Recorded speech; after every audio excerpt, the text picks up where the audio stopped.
Eu sempre gostei de acreditar que minha vida seguia um roteiro previsível e seguro, daqueles que passam uma sensação de conforto só de serem observados de fora. Me casei jovem, mas não cedo demais para ser acusada de impulsiva. Eu e meu marido tínhamos construído juntos uma rotina sólida, marcada pela tranquilidade de uma casa aconchegante em um bairro arborizado, com vizinhos que nos cumprimentavam de manhã e o barulho dos pássaros misturado ao som do portão automático fechando no final da tarde. A imagem era perfeita, quase um retrato de revista de uma família que deu certo. Ele trabalhava como advogado, dedicado e respeitado, e eu dividia meu tempo entre a administração de uma pequena loja e os cuidados da casa. Aos olhos dos outros, não nos faltava nada, mas bastava a porta se abrir para a figura da sogra atravessar o corredor que essa harmonia tão frágil começava a se desfazer, ainda que silenciosamente. Ela sempre foi uma presença dominante, daquelas que não precisam levantar a voz para impor autoridade. Seu olhar sozinho já carregava o peso de décadas de ressentimento, e mesmo quando sorria, havia algo de frio naquela expressão que me fazia sentir como se eu estivesse sendo testada o tempo todo. Desde o início, percebi que ela nunca me enxergara como parte real da família. Para ela, eu era uma intrusa que tinha tirado seu filho do lugar que deveria ser eternamente dela. As palavras eram sempre cordiais, mas havia veneno escondido na maneira como ela me oferecia ajuda para aprender a cuidar dele direito, como se eu fosse uma espécie de substituta incompetente. No começo, tentei interpretar tudo como excesso de zelo materno, mas com o tempo a sensação de estar sob um microscópio se tornou insuportável. Ainda assim, não havia como negar que o laço entre mãe e filho era forte.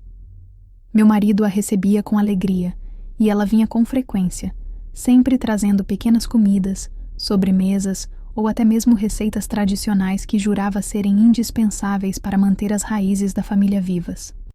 Eu observava, sempre à margem, tentando me convencer de que deveria aceitar a presença dela como parte inevitável da nossa vida. Afinal, quem seria eu para separar um filho da mãe que tanto o amava?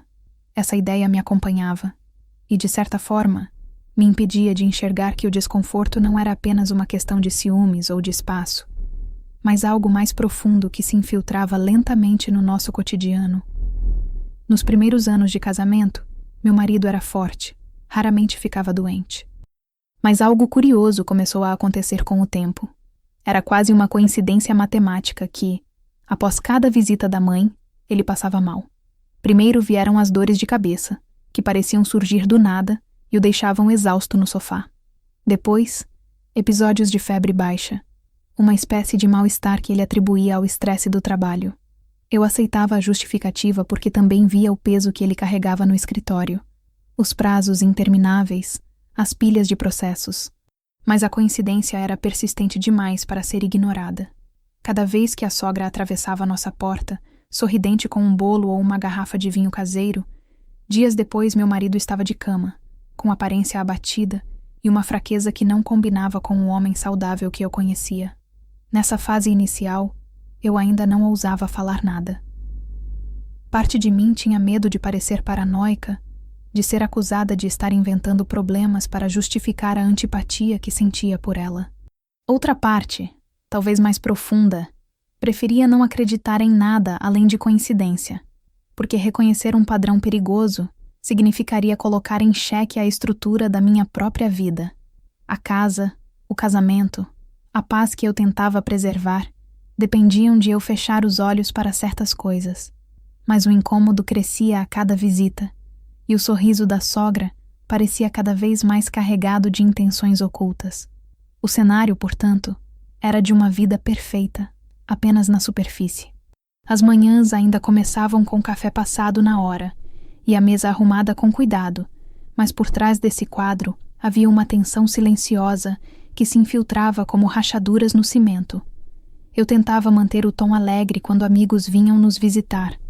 Mostrava orgulho da nossa casa, da nossa união. Mas dentro de mim sabia que existia algo errado. Algo que não cabia em molduras nem em sorrisos de fachada. Era como se eu estivesse vivendo em uma peça de teatro, recitando falas de esposa feliz, enquanto nos bastidores o enredo se distorcia em uma direção que eu ainda não tinha coragem de admitir. O que eu não sabia naquela altura é que as doenças recorrentes do meu marido não eram apenas um sinal de desgaste físico ou de cansaço mental, mas parte de algo muito mais sombrio que se desenhava nos detalhes que eu fingia não ver. A presença da sogra, que eu aceitava como inevitável, estava longe de ser um simples incômodo doméstico.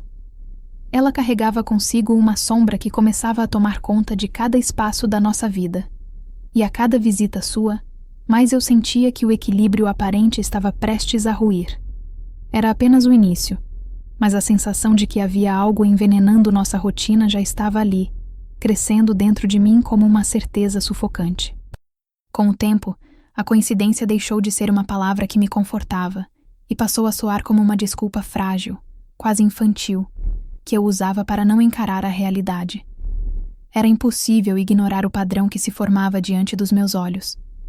Toda vez que minha sogra aparecia, trazendo suas sacolas com quitutes preparados em casa, o sorriso estudado e o perfume forte demais para uma mulher que dizia não ligar para a vaidade, meu marido adoecia. No início, eram mal-estares sutis, discretos, que podiam ser facilmente atribuídos ao estresse, à alimentação fora de hora ou às noites mal dormidas no escritório. Mas com o passar das semanas, as reações tornaram-se mais intensas. Depois de um almoço de domingo, ele passava o resto da tarde com dores no estômago, e não eram apenas desconfortos passageiros.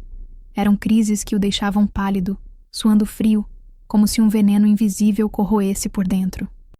Em outra ocasião, após tomar um gole de um vinho que a mãe insistira para que ele provasse, ele teve uma reação alérgica estranha, a pele avermelhada, a garganta seca, e jurou que devia ser apenas alguma coisa estragada. Mas eu estava lá. Vi a forma como a sogra insistira para que ele tomasse aquela taça em específico, e vi também a satisfação disfarçada em seus olhos quando ele começou a tossir. Passei a observar cada detalhe. Enquanto ela servia a comida, havia um brilho de paciência maldosa em seus gestos, como se estivesse encenando uma peça que só eu parecia notar. Quando eu me oferecia para preparar algo na cozinha, ela rapidamente recusava, insistindo que já estava tudo pronto e que só queria mimar o filho. Mas mimar não era exatamente a palavra que se encaixava, porque os mimos que ela trazia sempre resultavam em noites de febre, tontura e fraqueza. Eu comecei a desconfiar até da maneira como ela mexia na panela, como se aproveitasse o momento em que eu me afastava para acrescentar algo que não estava no cardápio. Era uma sensação sufocante, porque eu não tinha provas, apenas percepções. E falar em voz alta aquilo que me atravessava a mente me faria soar como uma esposa neurótica, paranoica, incapaz de aceitar a presença da sogra. Meu marido, por sua vez, continuava cego. Ele aceitava tudo o que ela trazia como um gesto de amor. Chegava a te agradecer, dizendo que só uma mãe saberia preparar certos pratos da maneira certa, e ainda fazia questão de elogiar diante de mim, como se reforçasse a importância dela em nossa vida. E eu ficava ali, calada, engolindo a frustração e a suspeita que me corroíam. Tentei, em algumas ocasiões, sugerir que talvez ele devesse evitar comer tantas coisas pesadas, que o corpo dele já não reagia da mesma forma de antes, mas ele sempre respondia com um sorriso cansado, dizendo que eu exagerava. O pior é que parecia acreditar genuinamente nisso, como se não conseguisse perceber que os períodos em que se sentia mal coincidiam milimetricamente com as visitas da mãe. Houve um dia em particular que ficou gravado na minha memória. Um sábado de sol, quando ela chegou com uma torta que dizia ser a receita preferida dele desde criança. Meu marido, nostálgico, se encheu de entusiasmo e comeu como se fosse uma celebração. Naquela noite, no entanto, acordou com uma dor lancinante no abdômen, vomitou várias vezes e quase desmaiou no banheiro. Eu o ajudei como pude, trouxe toalhas frias, segurei sua cabeça, mas por dentro, minha mente gritava que aquilo não era normal. Levei-o ao hospital, onde os médicos disseram que parecia uma intoxicação alimentar leve, nada além disso. Mas eu sabia que não se tratava de azar. Estava convencida de que havia algo por trás de todas aquelas crises. A partir de então, cada visita da sogra era para mim como um prenúncio de tragédia. Eu ficava tensa dias antes. Sentia meu estômago revirar só de saber que ela viria. A rotina da casa mudava. O clima mudava, e até a expressão do meu marido parecia carregar uma mistura de alegria e vulnerabilidade, como se estivesse sempre ansioso por agradá-la, sem perceber que aquele contato estava lhe drenando a saúde. E eu, que até então evitava julgar, comecei a sentir dentro de mim uma raiva silenciosa, um ódio que crescia a cada vez que via o corpo dele definhar após o contato com ela. Foi nesse ponto que comecei a me perguntar o que realmente se escondia por trás da relação deles. Por que ela insistia tanto em cozinhar e trazer comidas, mesmo sabendo que ele vivia passando mal? Por que não se importava com os efeitos que isso causava, limitando-se a comentar que ele sempre foi de saúde frágil? E mais ainda, por que meu marido, tão inteligente e lúcido em tantas áreas da vida, não era capaz de enxergar aquilo que para mim se tornava cada vez mais óbvio? As visitas que terminavam em doença deixaram de ser um acaso e se transformaram em um enigma que eu precisava resolver, mesmo que para isso tivesse de enfrentar o desconforto de duvidar de alguém que, em teoria, deveria ser um pilar de afeto e cuidado. Mas o que eu não sabia, ainda naquele momento, era que a chave para entender esse padrão não estava apenas na cozinha, nem nas receitas de família, mas em algo muito mais profundo e cruel. Um testamento que escondia segredos capazes de abalar não apenas meu casamento, mas toda a estrutura de confiança da família. As peças do quebra-cabeça estavam diante de mim, espalhadas em detalhes que eu tentava juntar, e cada nova doença do meu marido me empurrava mais para o fundo desse labirinto sombrio. Eu só não imaginava até onde a obsessão da minha sogra poderia ir, e como o veneno não estava apenas nos pratos que ela trazia, mas na própria ganância que a corroía por dentro. O que no início parecia apenas um desconforto meu diante da presença insistente da sogra, começou a se transformar em um sussurro constante dentro da minha cabeça. Um alerta que eu tentava calar, mas que voltava mais forte a cada nova visita, a cada novo adoecimento do meu marido. As noites que antes eram de descanso se tornaram longas vigílias, em que eu me revirava na cama, lembrando cada detalhe das refeições, cada gesto calculado, cada olhar enviesado que ela me lançava quando acreditava que eu não estava prestando atenção. Era como se ela soubesse que eu começava a enxergar por trás da máscara de mãe zelosa. E justamente por isso, intensificava a performance, abraçando o filho com ternura exagerada, chamando-o de meu menino, trazendo lembranças da infância para reforçar a imagem de amor maternal. Mas eu, já contaminada pela desconfiança, não conseguia mais ver nada disso sem pensar na palavra veneno. Passei a reparar nos objetos deixados sobre a mesa. Havia sempre um cheiro estranho nos copos que ela usava para servir vinho, um aroma quase metálico, difícil de explicar, que me incomodava profundamente. Quando lavava a louça, eu prestava atenção às panelas e pratos que ela mexia, e às vezes encontrava resíduos diferentes, uma espécie de pó fino grudado no fundo, como se algo tivesse sido diluído ali e não tivesse se misturado completamente. Eu não tinha coragem de comentar com meu marido, porque sabia que ele riria da minha preocupação e me acusaria de estar deixando a implicância falar mais alto. Ele confiava cegamente na mãe, e eu sabia que qualquer palavra contra ela cairia em ouvidos surdos. Assim, engolia minhas suspeitas como se fossem pedras, carregando o peso do silêncio dentro de mim. Houve uma tarde em que ela trouxe uma garrafa de chá, dizendo ser uma receita natural para fortalecer o estômago do filho. Eu fingia concordar com a utilidade daquilo, mas no fundo, sentia um frio percorrer minha espinha quando vi meu marido beber com confiança. Alguns minutos depois, ele começou a se queixar de tontura, precisou se deitar e adormeceu profundamente, como se tivesse tomado um sedativo. Eu fiquei ao lado da cama, observando sua respiração irregular, e por dentro uma voz gritava que aquilo não era normal. Quando desci à cozinha, encontrei a garrafa ainda pela metade, e em um impulso a levei até o banheiro para cheirá-la com cuidado. O aroma era amargo, agressivo, nada parecido com um chá comum. Não tive coragem de experimentar, mas sabia, com a certeza que não precisa de prova científica, que ali havia algo errado. Minha sogra, ao perceber meu olhar, apenas sorriu com calma, como se tivesse previsto minha reação. Ele sempre dorme bem quando toma esse chá, comentou. E eu senti a ironia na sua voz, um tom de desafio velado que só eu parecia escutar. Naquele momento, percebi que minha intuição não era paranoia. Era um instinto de sobrevivência, me dizendo que havia algo profundamente doentio naquela relação. O problema é que eu ainda não tinha nada sólido para apresentar. Nada que me permitisse confrontá-la, sem parecer uma mulher enlouquecida pela implicância. Então, preferi me calar, mas a partir daí decidi observar cada mínimo movimento, como quem acompanha um inimigo sorrateiro dentro de casa. As conversas com minha melhor amiga se tornaram uma espécie de refúgio. Ela era a única em quem eu podia confiar minhas angústias, sem medo de julgamento. Contava sobre os sintomas recorrentes do meu marido, sobre os alimentos e bebidas que a sogra sempre trazia e sobre como eu sentia que tudo era intencional. Ela me ouvia em silêncio, e quando eu terminava, dizia com cautela que eu devia tomar cuidado, que parecia demais até para ser verdade, mas que ao mesmo tempo, se eu sentia aquilo tão claramente, não poderia ignorar. Essas palavras me deram uma estranha mistura de medo e coragem. Era como se minha amiga tivesse plantado a semente da vigilância em mim, e dali em diante, eu passei a me mover com a certeza de que precisava proteger meu marido, mesmo que ele não acreditasse em nada. O silêncio, no entanto, era corrosivo. Guardar para mim as suspeitas me deixava exausta, como se carregasse um segredo grande demais. Eu via meu marido cada vez mais fraco, reclamando de cansaço constante, e ao mesmo tempo defendendo a mãe como se ela fosse a única pessoa que realmente se importava.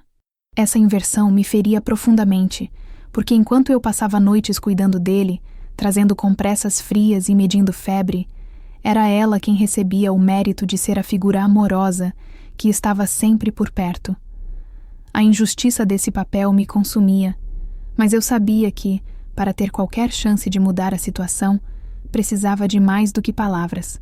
Precisava de algo concreto que confirmasse minhas suspeitas. Cada vez que minha sogra atravessava a porta da nossa casa, eu sentia como se a escuridão também entrasse. Seus passos ecoavam de forma pesada, e eu me via calculando em silêncio o tempo até que meu marido voltasse a reclamar de dores. Não era mais coincidência, não era mais uma dúvida. Era um ciclo, uma repetição precisa e cruel que se repetia como um ritual. E no fundo do meu coração, eu já sabia que a doença dele não era fruto do acaso, mas o resultado de uma intenção. O problema é que ainda faltava a prova que ligasse todos os pontos, e até encontrá-la eu precisava suportar o peso insuportável da dúvida, convivendo com a mulher que sorria à mesa enquanto plantava a doença dentro do próprio filho.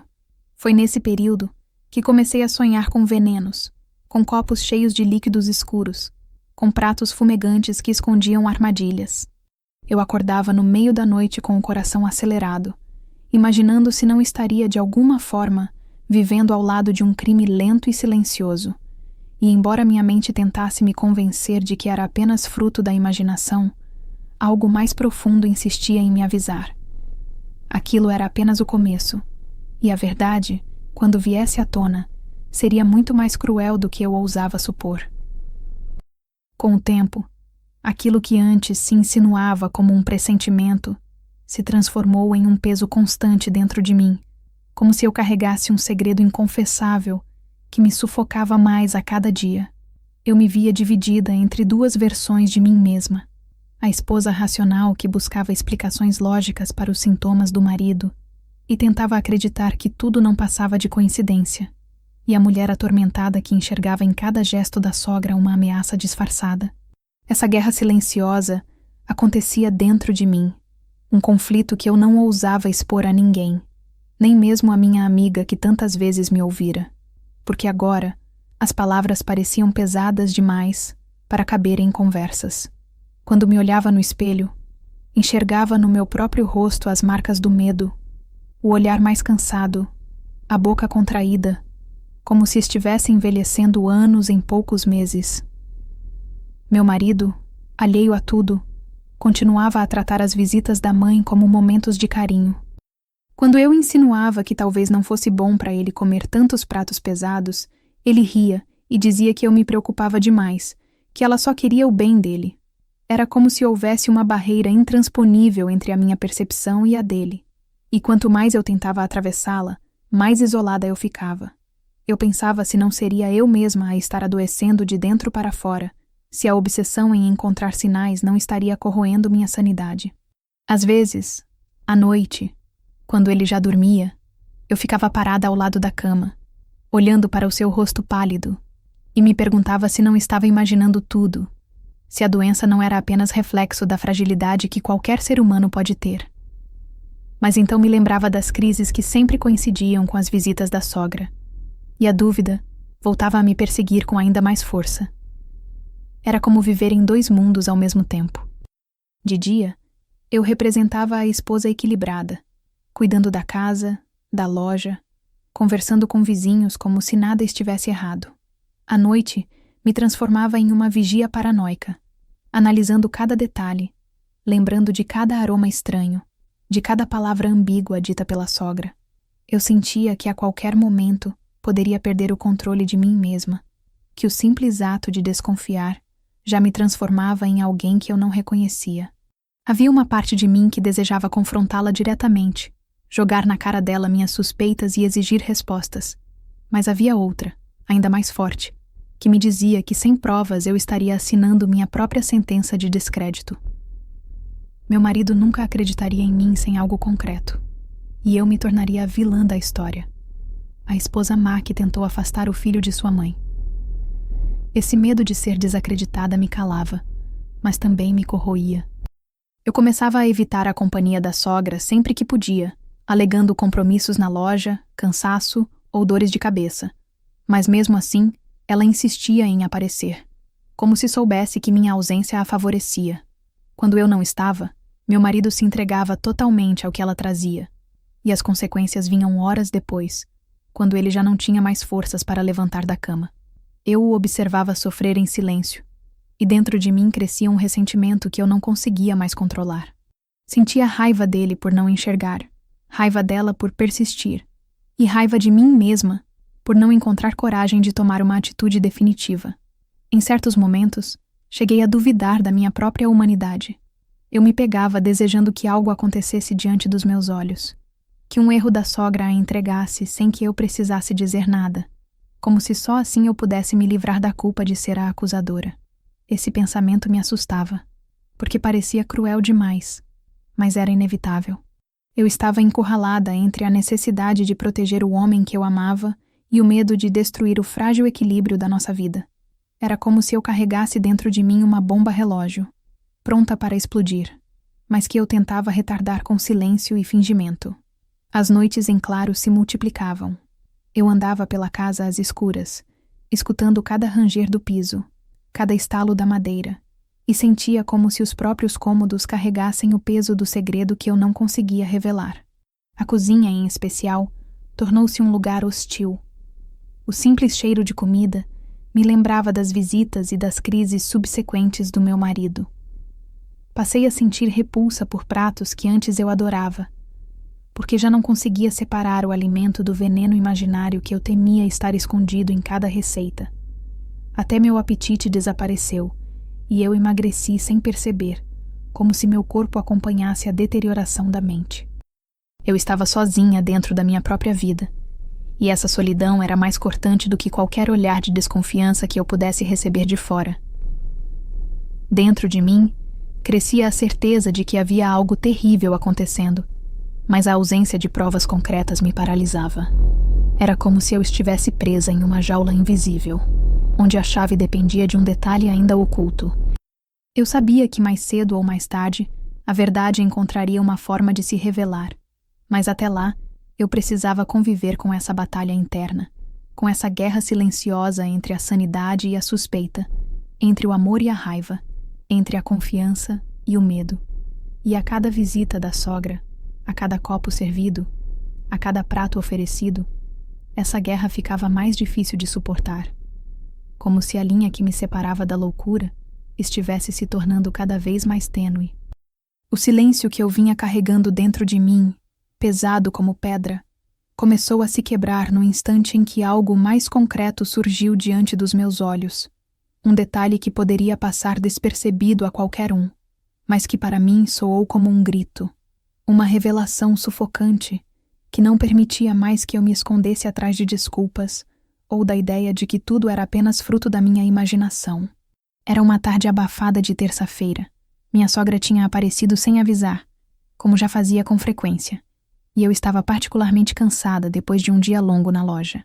Quando cheguei em casa, encontrei os dois na cozinha.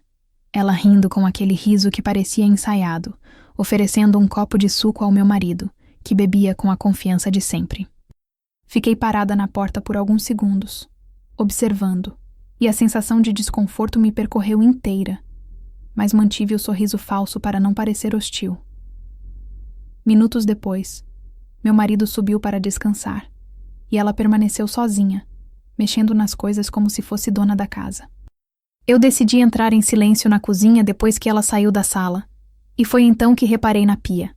Ao lado do copo que ele havia usado, havia um pequeno frasco transparente, com a tampa mal fechada, quase escondido atrás de um pote de açúcar. Aproximei-me devagar, o coração batendo tão alto que parecia querer denunciar minha presença. Peguei o frasco com cuidado, tentando não derrubar nada, e percebi que dentro havia um pó branco, fino, de textura estranha.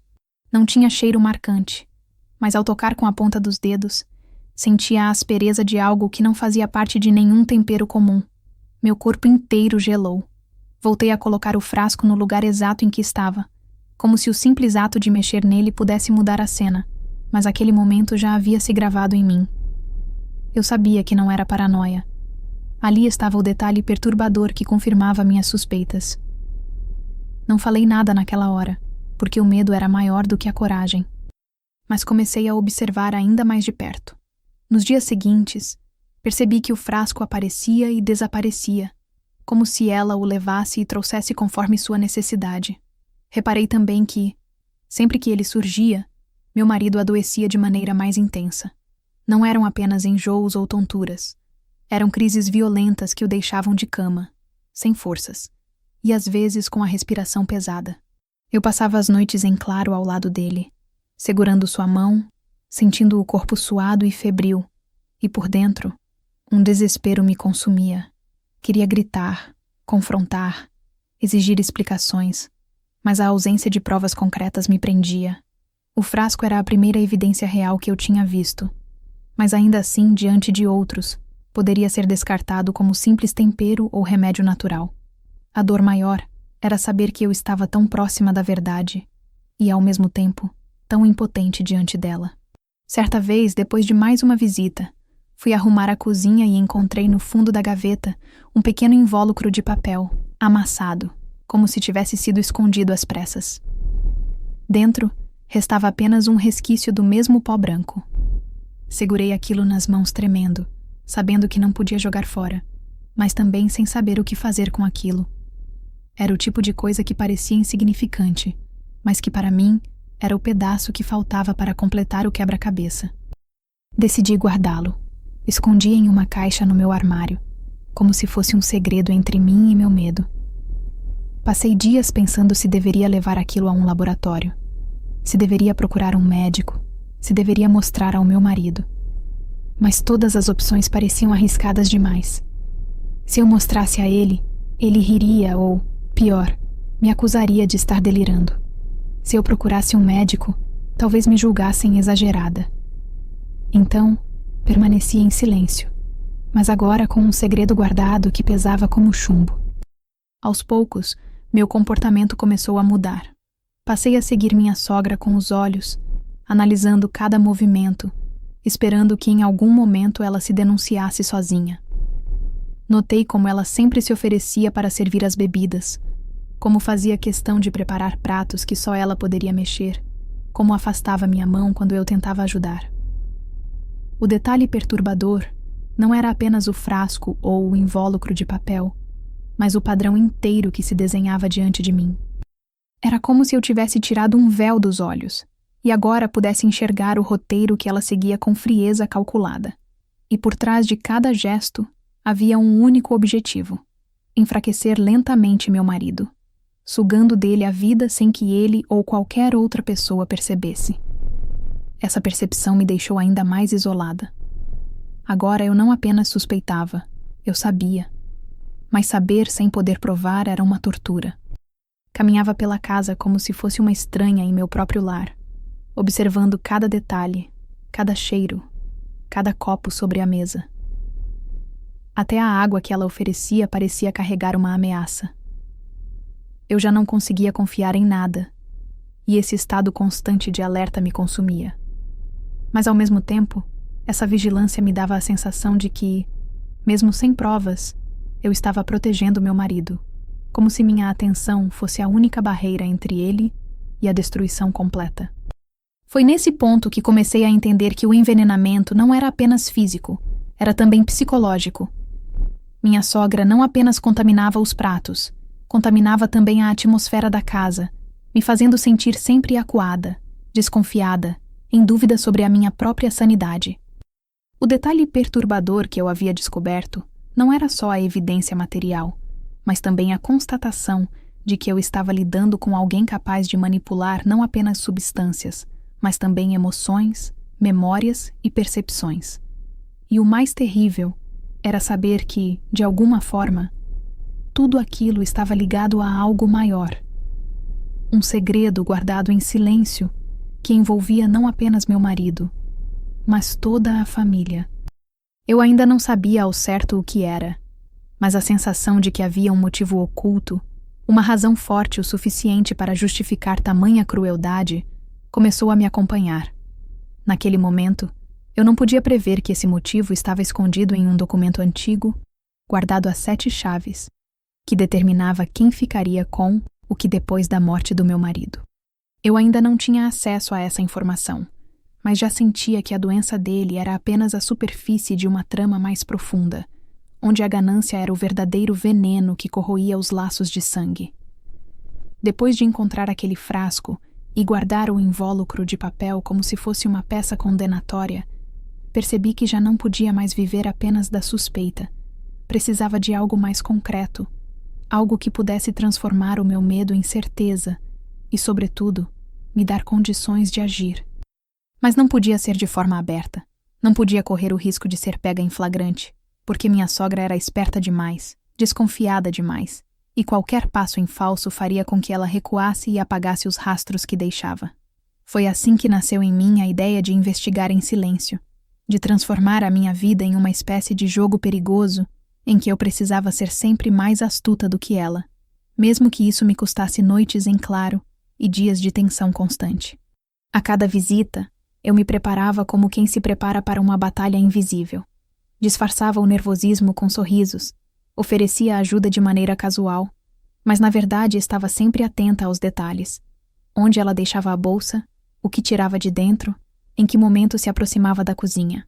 Passei a reparar em seus gestos com precisão quase clínica, percebendo como suas mãos nunca tremiam quando mexia nas panelas, como se estivesse acostumada a medir quantidades de algo que não era tempero, mas ferramenta de destruição. Quando ela se levantava para atender o telefone ou se distraía por um instante, eu aproveitava para olhar rapidamente os cantos da cozinha, abrindo discretamente gavetas, verificando potes, cheirando os copos. Às vezes, encontrava resquícios do mesmo pó. Às vezes não havia nada, mas só a busca em si já me alimentava com a sensação de que eu estava avançando um passo no labirinto. Com o tempo, decidi ser mais ousada. Comecei a marcar os frascos que ficavam na despensa, fazendo pequenos riscos quase invisíveis na parte de baixo, para ver se eram trocados ou mexidos após as visitas dela. Também anotei em segredo os dias em que ela vinha, os pratos que trazia, os sintomas que meu marido apresentava depois. Criei uma espécie de diário da doença, onde cada página era um retrato do declínio dele em paralelo à presença da mãe. Quando me vi diante daquele caderno pela primeira vez, percebi que o que parecia paranoia se transformava em um padrão incontestável. Toda vez que ela aparecia, ele adoecia, e a intensidade da doença variava de acordo com os pratos e bebidas que ela oferecia. Não era coincidência, não era delírio, era uma lógica sombria que se repetia com precisão matemática. Em uma noite particularmente silenciosa, quando meu marido dormia profundamente depois de mais uma crise, eu desci até a cozinha e, em um impulso, abri a bolsa que minha sogra havia deixado esquecida em cima da cadeira. Meu coração parecia bater tão alto que ecoava pelo cômodo, mas mesmo assim minhas mãos seguiram firmes. Dentro da bolsa, escondido no forro, havia outro invólucro com pó branco, semelhante ao que eu já havia encontrado antes. Não pensei 2 vezes.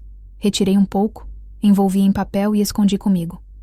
O medo de ser pega me fez fechar a bolsa rapidamente e colocá-la de volta no mesmo lugar, mas a sensação de vitória me acompanhou o resto da noite. Eu tinha mais uma prova. Algo que poderia se transformar em evidência real, se um dia eu encontrasse coragem de levar para a análise. Decidi que não podia confiar em ninguém naquele momento, nem mesmo nos médicos que atendiam meu marido, porque todos pareciam dispostos a aceitar explicações banais como estresse ou má digestão. Se eu aparecesse com meus relatos e meus invólucros de pó, provavelmente me rotulariam como histérica. Então, guardei tudo em segredo, aumentando a coleção de pequenas pistas como quem acumula armas silenciosas. Passei a esconder os pacotes em locais estratégicos da casa, sempre temendo que alguém os encontrasse, mas convicta de que um dia eu precisaria deles. E não foi apenas no ambiente físico que comecei a investigar. Passei também a escutar com atenção as palavras da sogra, os lapsos em suas conversas, as insinuações que escapavam de sua boca quando achava que ninguém percebia. Ela falava de heranças de forma casual, comentava sobre propriedades da família como se já fossem dela, e às vezes, em tom quase sonhador, dizia que a vida seria mais simples se não tivesse que se preocupar tanto com o filho. Essas frases, que poderiam ser interpretadas como desabafos inocentes, soavam para mim como confissões disfarçadas. Cada palavra dela reforçava a ligação que eu começava a traçar em minha mente entre as doenças do meu marido e algo muito mais profundo. Um motivo financeiro, uma herança, um testamento. Essa intuição me levou a investigar ainda mais. Comecei a mexer nos papéis guardados em casa, revirando pastas e gavetas em busca de qualquer documento que pudesse me dar pistas.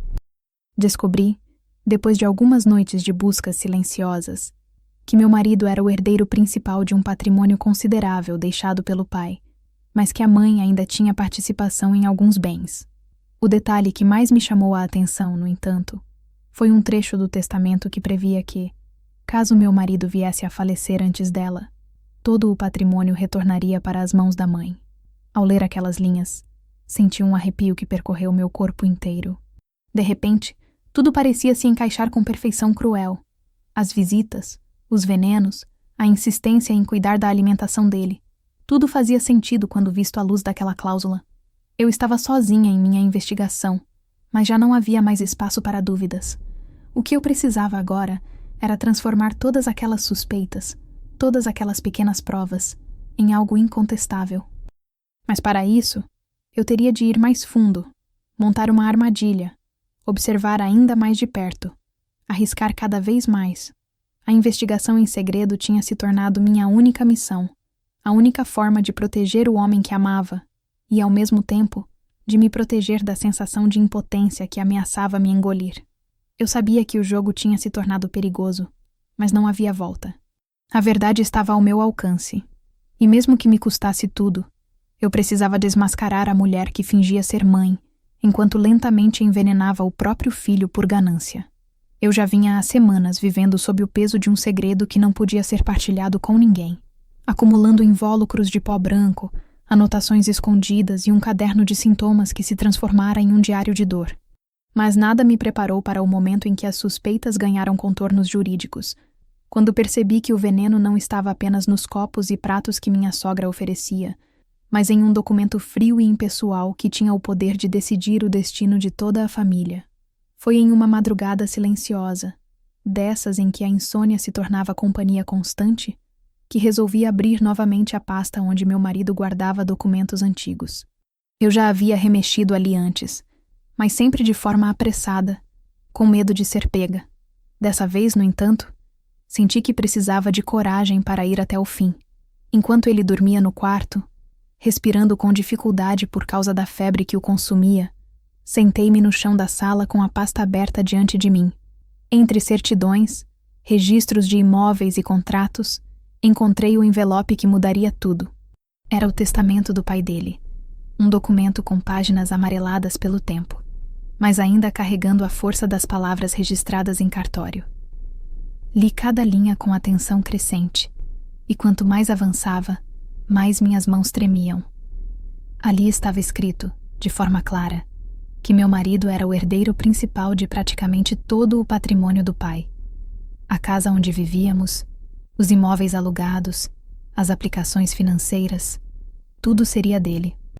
No entanto, uma cláusula específica saltou aos meus olhos como uma sentença maldita. Caso meu marido viesse a falecer antes da mãe, todos os bens retornariam para ela, integralmente, sem contestação possível. Fechei os olhos por alguns instantes, tentando assimilar o que significava aquela cláusula. Foi como se, de repente, todas as peças do quebra-cabeça se encaixassem em uma lógica cruel. Não era apenas uma mãe possessiva tentando manter o filho sob controle. Não era apenas um capricho de alguém que não suportava dividi-lo com a esposa. Era um plano, silencioso e meticuloso, motivado pela ganância. A cada visita, a cada prato oferecido, a cada gole de bebida que o deixava mais fraco, ela estava aproximando-se da herança que acreditava ser dela por direito. E eu, que até então lutava contra a dúvida e o medo de parecer paranoica, agora tinha diante de mim a prova de que minha intuição não me enganava. Passei o resto da madrugada encarando aquelas páginas, como se fossem capazes de me engolir. Pensei em como meu marido reagiria se soubesse da verdade. Mas ao mesmo tempo sabia que ele não acreditaria em mim. Para ele, a mãe era o símbolo do cuidado e do afeto, a figura que o embalara na infância, a única que ainda lhe trazia memórias de segurança. Como eu poderia dizer a ele que aquela mesma mulher que o embalava com histórias de ninar, agora desejava sua morte para colocar as mãos em um patrimônio? O simples pensamento parecia cruel demais, e ainda assim eu sabia que era a realidade nua e fria. A partir daquele dia, passei a olhar para minha sogra de uma maneira diferente. Antes, eu a via como uma presença incômoda, uma ameaça velada, mas agora eu a enxergava como alguém que carregava dentro de si a capacidade de planejar a destruição de sangue do próprio sangue. Não havia mais espaço para a ingenuidade. Cada palavra dela, cada sorriso, cada gesto, era analisado à luz daquela revelação. Quando ela falava em preservar a memória da família, eu escutava, tomar para mim o que não me pertence. Quando dizia que sempre cuidou de tudo sozinha, eu escutava, farei qualquer coisa para continuar no controle. E quando acariciava o filho doente, passando a mão em sua testa com ternura aparente, eu via o olhar frio de alguém que media o tempo, aguardando o momento em que ele não resistisse mais. O testamento se tornou um fantasma que me acompanhava em cada canto da casa. Era como se as letras daquele documento estivessem gravadas nas paredes, lembrando-me a cada instante de que meu silêncio poderia custar a vida do homem que eu amava. E, ao mesmo tempo, me mostrava que eu precisava ser estratégica, que não adiantava mais viver apenas de suspeitas. Agora eu sabia o motivo por trás do envenenamento, e isso me dava força para planejar uma forma de expor a verdade. Mas era também um fardo insuportável, porque quanto mais eu sabia, mais perigoso se tornava o jogo. Minha investigação deixara de ser apenas um instinto de proteção e se transformara em uma luta contra o tempo. Eu precisava encontrar uma maneira de desmascarar minha sogra antes que ela conseguisse levar seu plano até o fim. E, ao mesmo tempo, precisava preservar meu marido da verdade cruel que poderia destruí-lo por dentro. Porque se descobrir que estava sendo lentamente envenenado já seria terrível, descobrir que isso vinha das mãos da própria mãe poderia ser fatal de um jeito que nenhum veneno seria capaz de alcançar. Eu sabia que o próximo passo seria inevitável. Eu teria que criar uma armadilha, uma situação em que ela não tivesse como escapar, em que suas próprias ações a denunciassem diante de todos. Porque agora eu já não podia mais me contentar em observar. Eu tinha em mãos a peça central do quebra-cabeça, a revelação sobre o testamento, e isso mudava tudo. O que estava em jogo não era apenas meu casamento ou minha sanidade, mas a própria vida do homem que dormia ao meu lado sem imaginar que a mãe que dizia amá-lo tramava sua ruína. Depois de ler e reler aquelas páginas do testamento, até que as palavras se gravassem em minha mente como ferro em brasa, percebi que já não havia mais espaço para hesitação. A dúvida que me acompanhava havia tanto tempo se dissolvera, e em seu lugar restava a certeza incômoda de que meu marido não estava apenas adoecendo por acaso, estava sendo lentamente empurrado para a morte, e quem o empurrava era justamente a mulher que o trouxe ao mundo. A revelação sobre a herança explicava tudo. mas ao mesmo tempo me aprisionava em uma posição delicada. Eu precisava provar o que sabia, e precisava fazê-lo de uma forma que não desse margem a desculpas ou contestações. Foi nesse estado de vigília constante que comecei a arquitetar, em segredo, uma armadilha que expusesse minha sogra diante de todos, sem que ela tivesse como se safar com um sorriso falso ou uma frase ensaiada. Eu sabia que não podia contar com meu marido, porque ele ainda vivia sob o encanto da mãe e jamais aceitaria, sem evidências concretas, acreditar que ela era capaz de tamanho crime. Também não podia confiar em médicos ou autoridades, porque qualquer denúncia sem provas seria interpretada como paranoia de uma esposa cansada. Restava apenas a mim, e essa solidão, que antes me aterrorizava, tornou-se o combustível da minha determinação. Se eu não fosse capaz de protegê-lo, ninguém mais seria. E foi nesse momento que nasceu em mim uma coragem fria, quase cruel, que nunca pensei possuir. Decidi que o próximo encontro familiar seria o cenário perfeito. Minha sogra adorava se exibir diante dos outros parentes. Gostava de ser vista como a matriarca que mantinha todos unidos ao redor da mesa. Usei isso a meu favor. Organizei um jantar em nossa casa, convidando alguns familiares próximos, e fiz questão de avisar a ela com antecedência, como quem buscava sua aprovação. Naturalmente, ela se ofereceu para trazer sua famosa sobremesa, e eu aceitei com um entusiasmo fingido, já imaginando que ali residiria a oportunidade de flagrá-la em ação. Passei a semana inteira preparando o terreno, escondendo câmeras discretas na cozinha e na sala de jantar, testando os ângulos, certificando-me de que nenhum movimento passaria despercebido. Meu coração palpitava a cada ensaio, mas a convicção de que eu precisava daquela prova me mantinha firme. No dia do jantar, tudo parecia normal aos olhos dos outros. A mesa estava posta, as conversas fluíam, e minha sogra desfilava com sua altivez habitual, cumprimentando a todos com abraços cheios de teatralidade. Mas eu, por dentro, estava em guerra. Cada gesto dela era acompanhado por meus olhos atentos. Cada vez que se aproximava da cozinha, eu sentia o estômago revirar. Quando finalmente chegou a hora da sobremesa, ela trouxe a travessa coberta com um pano bordado, como se fosse um tesouro precioso. Serviu generosamente os convidados. Mas foi no momento em que se aproximou do prato do meu marido que tudo dentro de mim gritou. Eu vi, em um movimento quase imperceptível, sua mão deslizar até a bolsa, e em segundos discretos, algo foi polvilhado sobre a fatia dele. Foi o instante em que o silêncio que carregava se transformou em ação. Fingi um tropeço, e com um gesto rápido, retirei o prato das mãos dela antes que chegasse até meu marido. Coloquei-o sobre a mesa com naturalidade, e com a voz mais calma que consegui, pedi licença para servir eu mesma. Ela me lançou um olhar de surpresa, mas não protestou, talvez acreditando que seu gesto havia passado despercebido. O que ela não sabia era que cada detalhe estava sendo registrado pelas câmeras escondidas. Eu me sentei à mesa, observando de longe, e percebi o desconforto dela crescer quando meu marido comeu de outro prato, preparado por mim, e passou a noite sem apresentar nenhum sintoma. Guardei a fatia suspeita em segredo, levando-a para o quarto quando todos se distraíram com as conversas. Escondi em um recipiente hermético, planejando levá-lo a um laboratório no dia seguinte. Pela primeira vez em muito tempo, dormi com a sensação de que não estava mais sozinha na minha luta, porque agora tinha algo que poderia se transformar em evidência incontestável.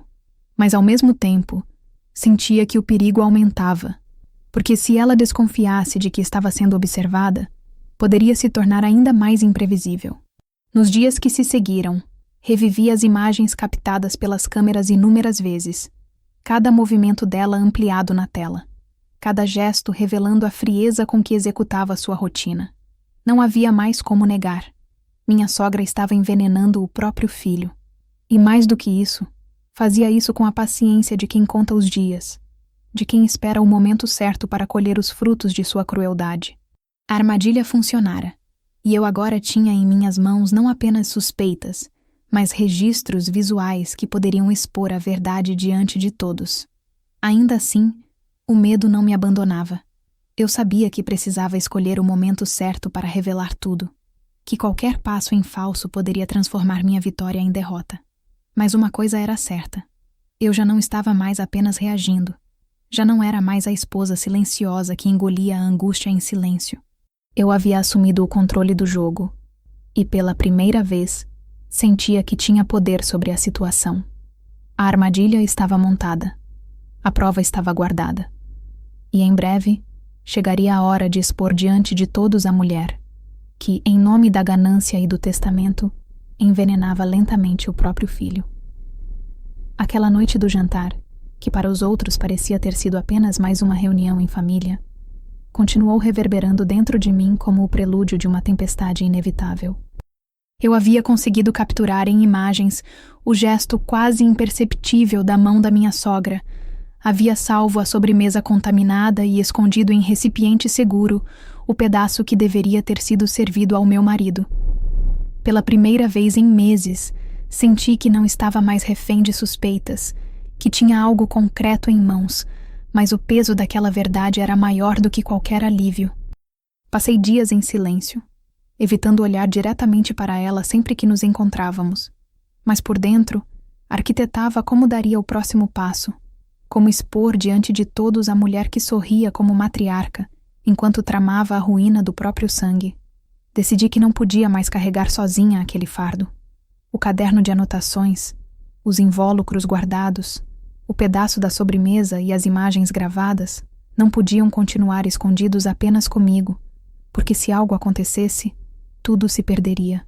Reuni coragem e, em um momento de lucidez, entreguei parte do material a um advogado de confiança, um amigo da família que eu sabia ter integridade. Não contei toda a extensão da história. Apenas disse que havia desconfianças sérias envolvendo a saúde do meu marido e que precisava guardar aquilo em segurança. Ele aceitou sem questionar demais, e eu senti que, a partir dali, já não havia como voltar atrás. Foi no domingo seguinte que o escândalo estourou. Reunião novamente na casa da sogra, mas desta vez com um número maior de familiares, primos, tios e até vizinhos próximos que sempre orbitavam em torno dela como se fosse uma rainha. Eu mesma não queria ir, mas meu marido insistiu ainda fraco, dizendo que precisava comparecer para não desapontar a mãe. Eu sabia que aquele seria o cenário perfeito, que ali a verdade teria um peso ainda maior, porque não seria apenas entre quatro paredes, mas diante de olhos e ouvidos capazes de testemunhar cada detalhe. Chegamos e tudo parecia igual, as taças sendo erguidas, as conversas superficiais sobre negócios, receitas, filhos. Mas eu carregava comigo o peso de uma decisão que não podia mais ser adiada. Esperei o momento em que minha sogra se levantou para fazer um brinde, como sempre gostava de fazer, exibindo-se como a grande anfitriã. Enquanto ela falava, caminhando pela sala com um ar de autoridade, eu senti as pernas tremerem, mas levantei-me também, pedindo a palavra. Os olhares se voltaram para mim, e naquele instante, o silêncio se instalou, como se todos pressentissem que algo fora do comum estava prestes a acontecer. Com voz firme, embora o coração quase explodisse no peito, revelei que tinha provas de que meu marido não estava adoecendo por coincidência, mas por algo muito mais grave. Tirei da bolsa o caderno com as anotações e coloquei sobre a mesa, junto com o recipiente hermético que guardava o pedaço da sobremesa. Contei o que havia visto. Descrevi como ela polvilhara discretamente algo sobre o prato do filho, e disse que tudo havia sido gravado por câmeras escondidas em minha casa. O burburinho foi imediato, um coro de vozes indignadas, perguntas sobre minha sanidade, sobre a veracidade do que eu dizia. Minha sogra tentou rir, acusando-me de histeria, mas foi nesse momento que mostrei a todos um dos trechos de vídeo no meu celular, uma gravação clara o bastante para não deixar dúvidas. A sala explodiu em choque. Alguns parentes levaram as mãos à boca, incrédulos. Outros se afastaram dela como se o simples contato fosse contaminante.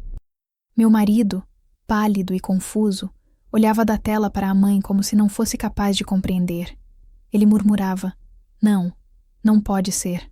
Enquanto ela, perdida pela primeira vez em sua altivez, gaguejava desculpas, dizendo que era apenas um remédio natural, que eu interpretara mal.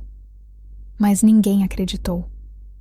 As evidências eram incontestáveis, e o que até então era apenas um sussurro de suspeitas se transformou em escândalo aberto, com vizinhos cochichando e parentes exigindo explicações. O mais doloroso foi ver meu marido desmoronar diante da verdade. Ele não gritou, não chorou de imediato, mas a expressão no rosto dele era de alguém que teve o chão arrancado sob os pés. Aquela mulher, que ele sempre defendera, que ele considerava porto seguro, estava sendo desmascarada diante de todos como a responsável por sua doença. O silêncio dele, mais do que qualquer palavra, foi a sentença final para minha sogra, porque ali ela percebeu que perdera não apenas a batalha pelo patrimônio, mas o vínculo de confiança que sustentara sua vida inteira. O escândalo se espalhou além da sala. Dias depois, vizinhos comentavam nas esquinas, familiares repetiam a história como se fosse uma tragédia anunciada, e jornais locais chegaram a publicar notas sobre a investigação em andamento. Minha sogra, antes tida como respeitável, tornou-se motivo de vergonha, cercada por olhares de reprovação e isolada dentro da própria casa. A verdade, finalmente, não podia mais ser negada. Para mim, no entanto, não houve alívio imediato. Eu ainda carregava a imagem de meu marido em silêncio, a cabeça baixa, incapaz de me olhar nos olhos, como se estivesse dividido entre a dor de ser traído e a necessidade de admitir que eu estivera certa o tempo todo. O escândalo havia revelado a verdade, mas também deixara cicatrizes profundas, e eu sabia que o próximo passo não seria apenas expor, mas reconstruir o que restara de nossas vidas depois da ruína. O escândalo havia rompido de vez a couraça de silêncio que me mantivera aprisionada durante meses, e a revelação, embora dolorosa, espalhou-se como fogo em palha seca, queimando de uma só vez todas as máscaras que minha sogra cultivara com tanto zelo ao longo da vida. Depois daquela noite, nada mais voltou a ser igual. O ambiente da família, antes um terreno minado de fingimentos e convenções sociais, tornou-se um campo devastado pela verdade, onde cada olhar carregava a lembrança do que fora exposto. Não havia como varrer aquilo para debaixo do tapete. Não havia como reconstruir a imagem de matriarca que ela gostava de exibir. A máscara caíra, e no lugar dela restava apenas a figura de uma mulher desfigurada pela ganância, incapaz de disfarçar que estava disposta a envenenar o próprio filho em troca de bens materiais. Nos dias que se seguiram, meu marido mergulhou em um silêncio pesado, quase sufocante. Ele evitava falar sobre o assunto, desviava sempre que alguém tocava na ferida, mas eu sabia que dentro dele a dor era maior do que qualquer palavra poderia traduzir. A traição de uma mãe é um golpe que não se explica. É um corte que atravessa gerações. E eu via nos olhos dele a luta entre aceitar a realidade e rejeitá-la para preservar ao menos a memória de algo bom. Eu não o pressionava, porque sabia que cada pessoa tem o seu tempo para digerir a verdade, mas ao mesmo tempo sentia a urgência de reconstruir nossas vidas, de transformar aquele trauma em um ponto de virada, não em um fim.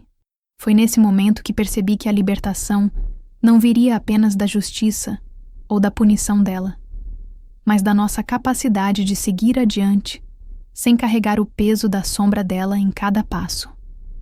Começamos juntos a tomar pequenas decisões que simbolizavam essa ruptura. A primeira foi vender a casa em que vivíamos, mesmo sendo herança do pai dele. Eu não suportava mais aqueles cômodos impregnados de lembranças de visitas doentias, de refeições envenenadas, de noites em claro temendo a morte rondando nossa cama. Mudamos para uma casa menor, em outra parte da cidade, simples, mas que carregava em si a promessa de um recomeço. O dia em que entramos ali com nossas poucas caixas foi o primeiro em meses em que senti uma verdadeira respiração de alívio, como se o ar estivesse limpo, livre das sombras que nos perseguiam. A cada manhã, eu via meu marido recuperar aos poucos a cor no rosto, a força nos gestos, e compreendia que a libertação também era física. Uma cura que vinha não apenas da ausência do veneno, mas da ausência da própria presença dela em nossas vidas. Ele ainda não falava sobre a mãe, mas a maneira como olhava para mim, com gratidão silenciosa, era suficiente para me mostrar que no fundo ele sabia. Se não fosse minha insistência, se não fosse minha coragem de investigar em segredo, talvez não estivesse mais vivo.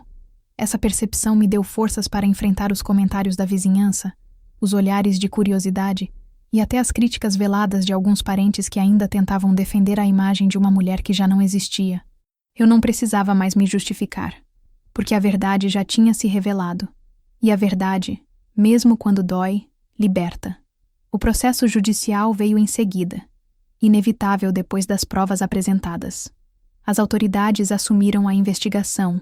Os laudos confirmaram que as substâncias encontradas nos alimentos eram nocivas, e minha sogra se viu diante da lei como qualquer criminoso comum. Para uma mulher que sempre se orgulhara da posição social, que cultivara a imagem de respeitabilidade, a humilhação pública foi uma sentença pior do que qualquer prisão. Eu não precisava desejar vingança, porque ela já estava acontecendo diante dos olhos de todos, na forma de repulsa, isolamento e vergonha. E mesmo assim, não era esse o meu foco. Meu objetivo nunca fora destruí-la, mas salvar a vida do meu marido. E agora, vendo-o caminhar novamente de cabeça erguida, percebia que a vitória estava ali, silenciosa e íntima, no simples ato de seguirmos em frente. Com o tempo, até mesmo eu comecei a me enxergar de maneira diferente. A mulher que antes hesitava, que duvidava de sua própria sanidade, que engolia em silêncio a desconfiança para não ser chamada de paranoica, havia ficado para trás. Em seu lugar, surgira alguém capaz de enfrentar uma ameaça sorridente, de suportar a solidão do segredo e de montar uma armadilha que trouxe a verdade à tona.